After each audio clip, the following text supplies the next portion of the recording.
nonpartisan elections. You know, I'm an educator for the CUNY system, Chairman, and I had an opportunity to be a commissioner and a professor at the same time, and had a wonderful time registering thousands of my students. Never once did I ask them if they were Democrats or Republicans. I just registered and saw excitement in their eyes that they were actually going to participate in the democratic process.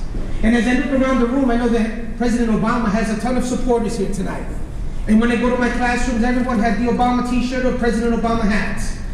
And would you believe that President Obama would have not had the opportunity to be president today had there not been states with nonpartisan primaries so that he can be the president of the United States? It's very important. I don't ask whether they register Democrat or Republican, but sadly, partisan elections turn a blind eye to the reality here in New York City, that we have partisan redistricting in Albany. And every 10 years, these districts get carved up to protect incumbents. And we understand partisanship. We can have nonpartisan elections, yet coalesce around certain issues. The Charter Commission has a unique opportunity to call for nonpartisan elections.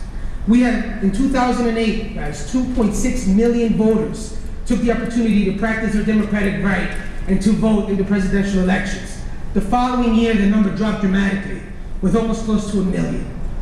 I believe that by having nonpartisan elections, we'll be able to encourage people to take the democratic process and actually exercise it and grab the bull by the horns and participate in our wonderful election process.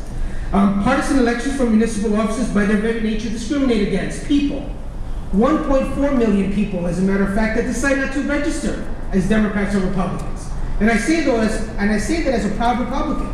We have 1.4 million New Yorkers that walk the streets today that don't have the opportunity to practice their right to vote because most of the decisions take place on primary day here in New York City.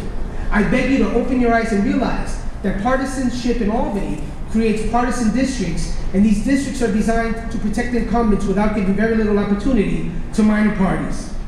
In addition, we had 800,000 new registered voters in New York in 2008 because of the presidential election. And over 1.4 million of those voters today in New York City are independents. It is so important that we enfranchise these people and give them the opportunity to vote. Listen to this number, and I think you'd find it interesting. In New York, 63 out of the 64 assembly members are by one party, the Democratic Party. And my mother's a Democrat, and I love Democrats. But for purposes of full disclosure, 47 of 51 New York City council members are members of one party. And only 2 of over 3 dozen senators are members of one party. I am pleading that for my students, for the young people, and for the so many people that want to register as independents, that you consider having nonpartisan elections because it would encourage people to participate in their democratic right to vote. Thank you so much and have a wonderful day.